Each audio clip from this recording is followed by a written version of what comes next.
I think most of you know, but if you're new to our organization, the reality is the United States of America is the leading natural gas and oil producer in the world.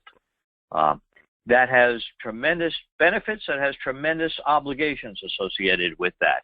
And so we must use that position as energy leader as we consider the strategies associated with our role in the world. Terribly, terribly important to make sure we understand that as equally important an element of our national security as military power and strength, or diplomatic strength, development.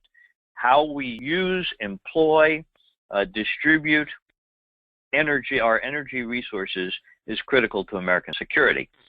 Needless to say, our energy strengthens our U.S. economy because we are an energy society. There is nothing that is within proximity to any of you right now that was not produced, developed, manufactured, or transported without energy. And so the reality is we must understand, again, the relationship between our energy strength, our national security, and our economic strength. And just to reiterate, I think those of you that have familiarity with national documents such as our national security strategy understand that the national security strategy is not a military document. Military is an element, one facet of that national security document, but the diplomacy, development, the economic soundness of the country are all various elements of that national security strategy, and so it is not merely military. Again, the other, I think you all realize we still continue to import some petroleum. The fact of the matter is, as we again continue to exercise our lead in the world, that we want to do that less and less. But that, remember, most of the energy producing nations are nations that do not share our values, and that could be considered to some extent adversaries of ours. And with respect to military strength, the largest consumer of energy in the United States is the Department of Defense.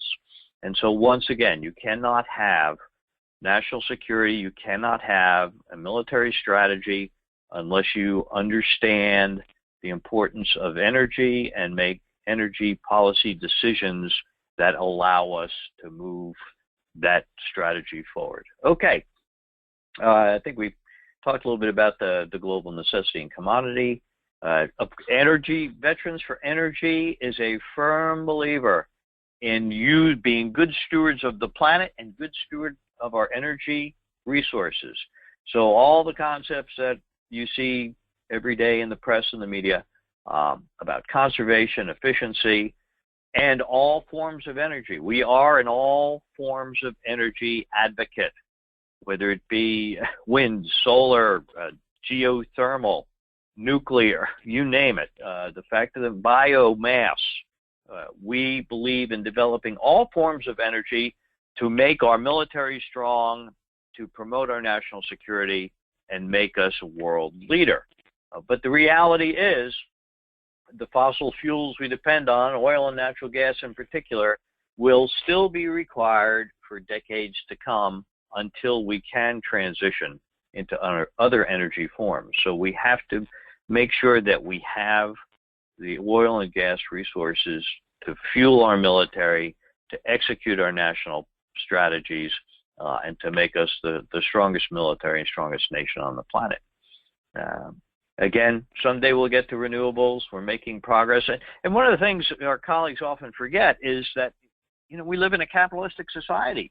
And the way you invest in the research and development associated with renewables is by taking the margins associated with the fossil fuels that you do currently use and sell and reinvesting in that. I think a tidbit, a little bit time late, 2013 figures, the federal government in 2013 spent approximately $20 billion on R&D associated with renewables. Now, the accounting gets a little sketchy because that also includes things like $500 million that went to Solandra, if you all remember that. But the government counted that toward investment in renewables.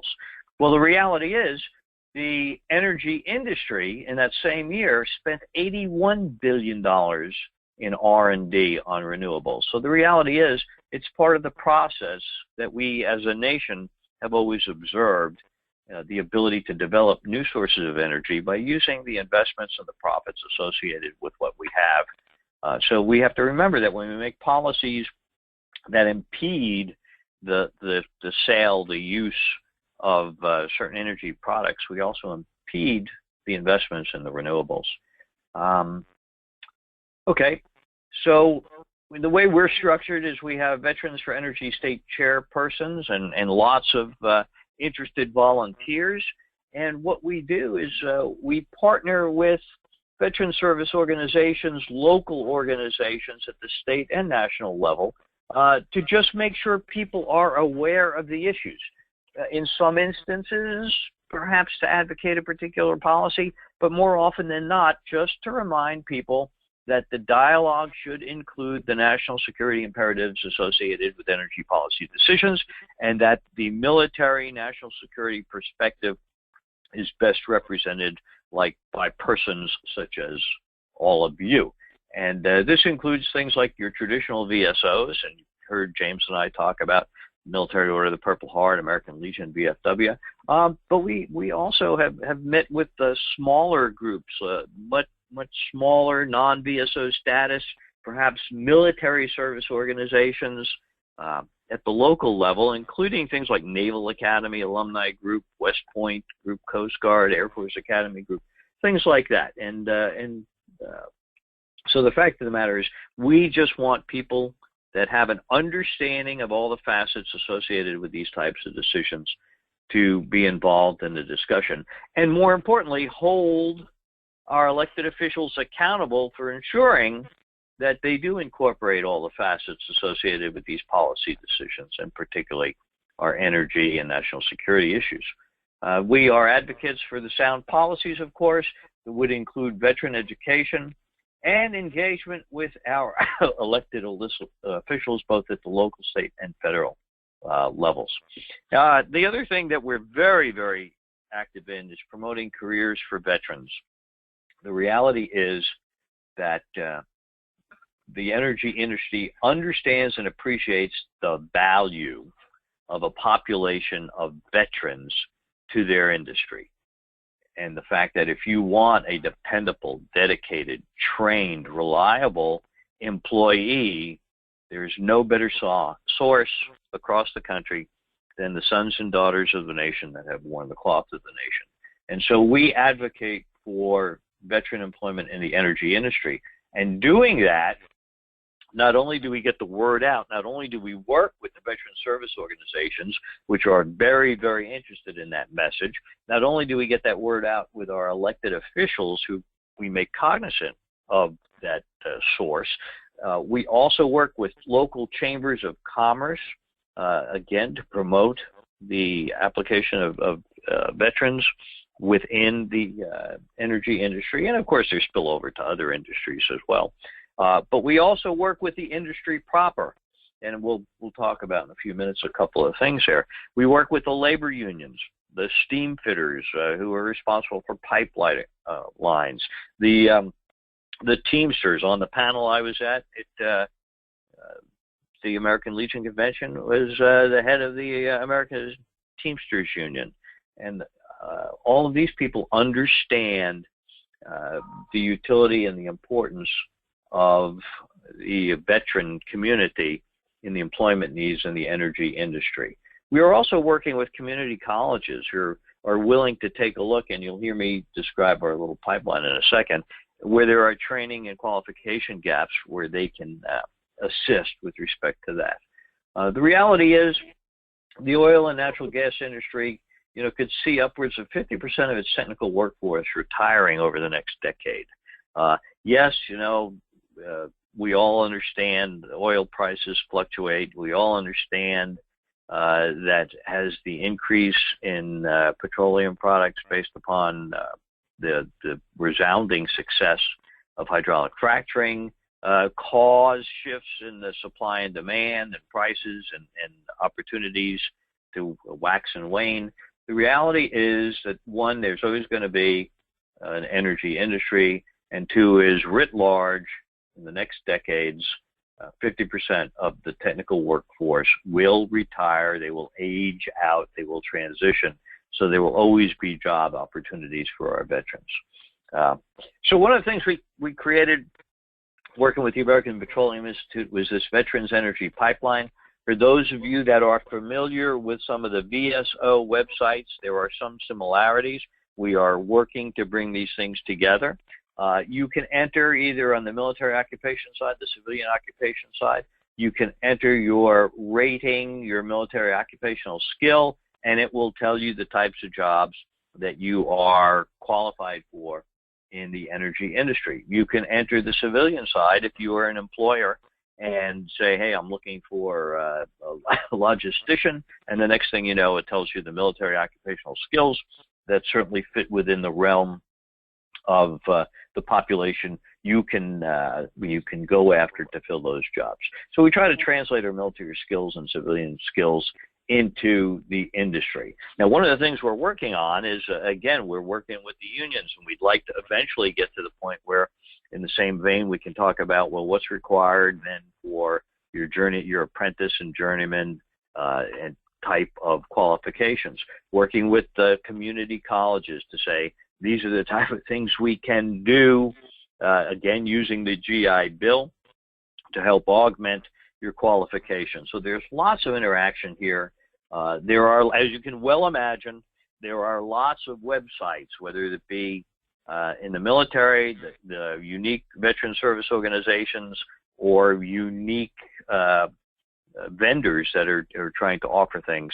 And we're just trying to bring a lot of these things together for our veterans so that they can go out and they can see what they're qualified for.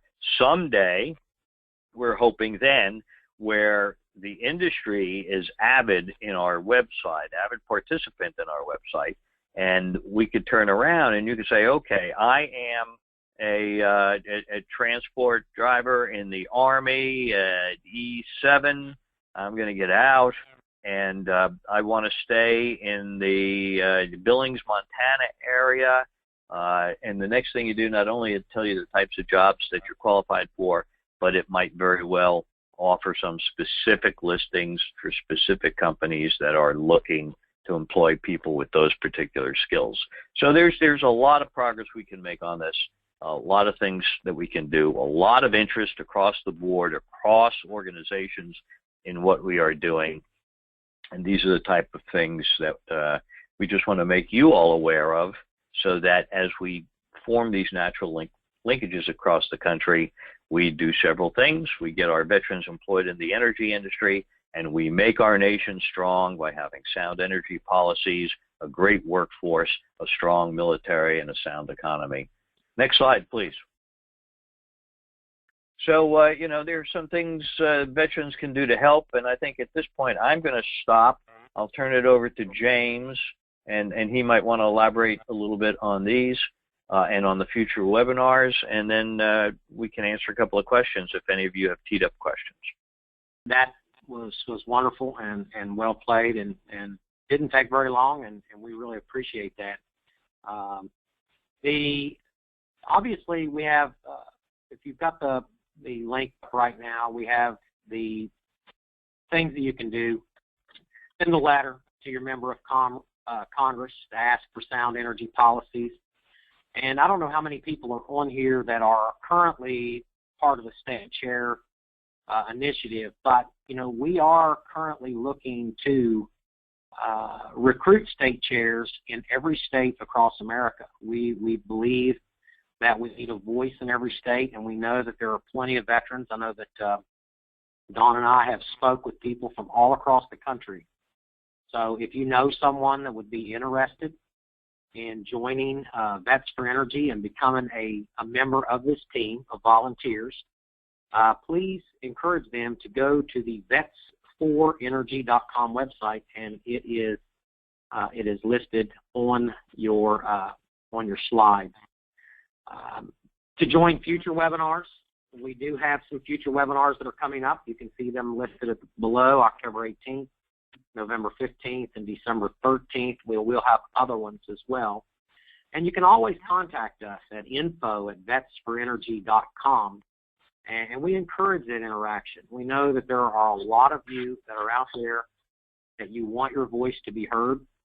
We would love to see the op-eds that come out in the paper just telling about your story, about your experience in the military, and why having a country that is not dependent on foreign energy resources and a country that is totally energy independent, why that's so important to you, why that's important to your children, your grandchildren, and the future generations that will, come up after us.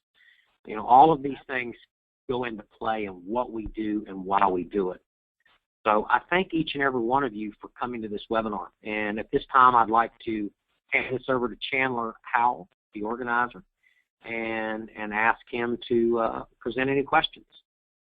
Thanks. We do have just a couple more minutes left, but to elaborate on what you were saying, James, for those that have not been to the website, if you go to Vets4Energy.com, use the number 4.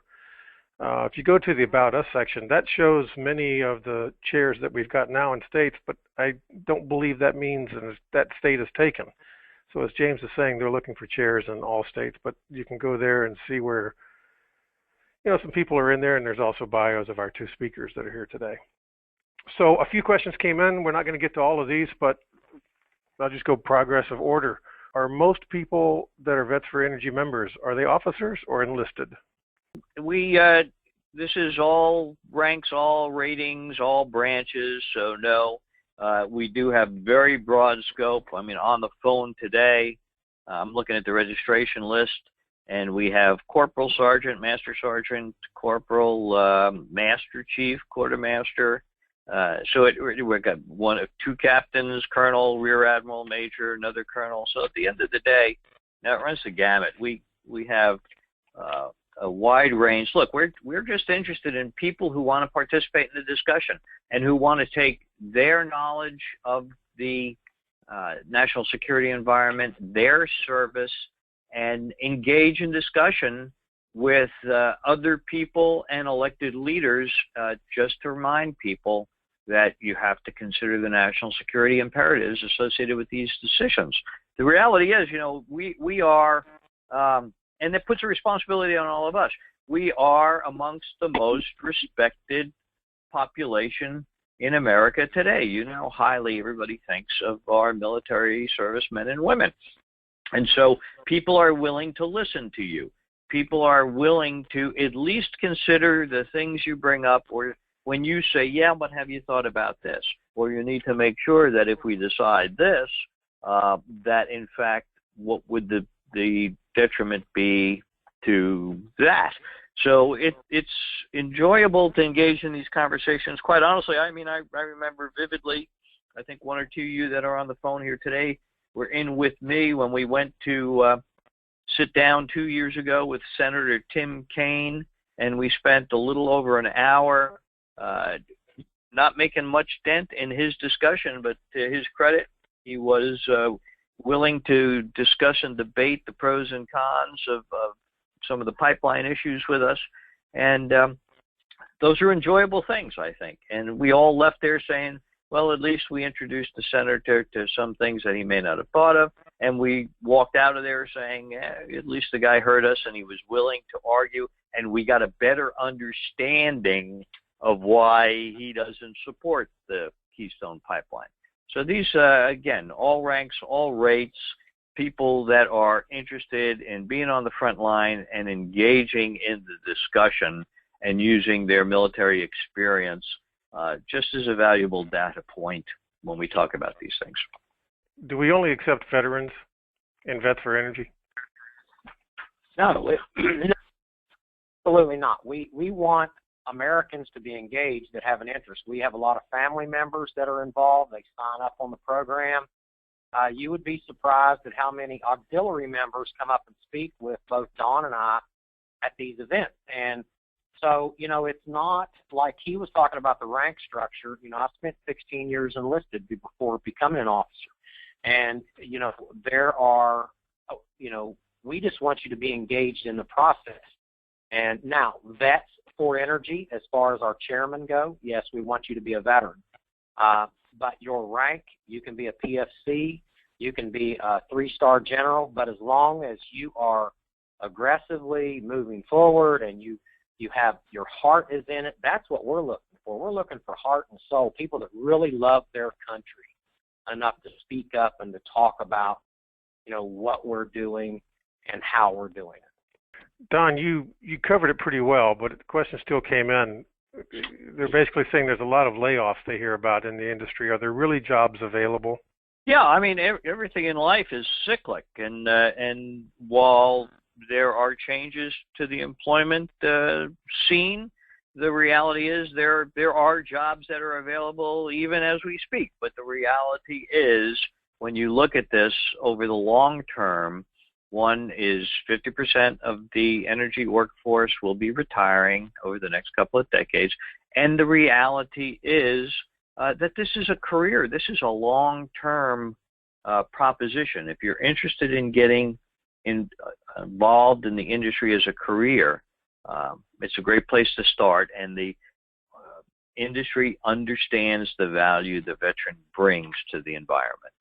We also received a message from a fellow veteran in North Dakota that works for the state employment agency there. And, he wanted to let us know that there's still quite a few jobs that are open and available in the energy industry. And even with the downturn, even with the layoffs, he says there's still quite a few jobs out there, and it's worth looking into.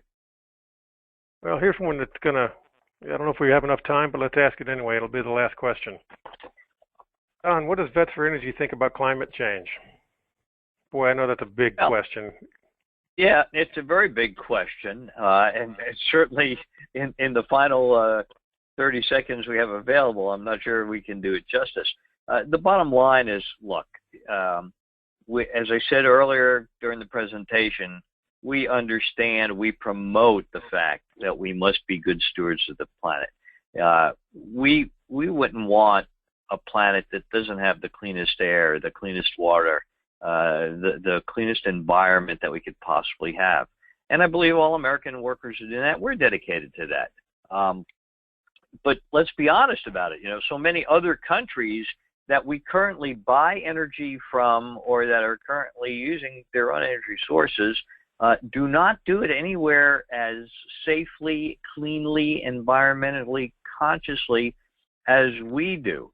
So the bottom line is we need to make sensible policies that promote our national security, recognize the needs of the environment, recognize our role in the world, and allow us to help influence others, to be quite honestly, to follow the same standards that we do in both the development and the use of energy resources.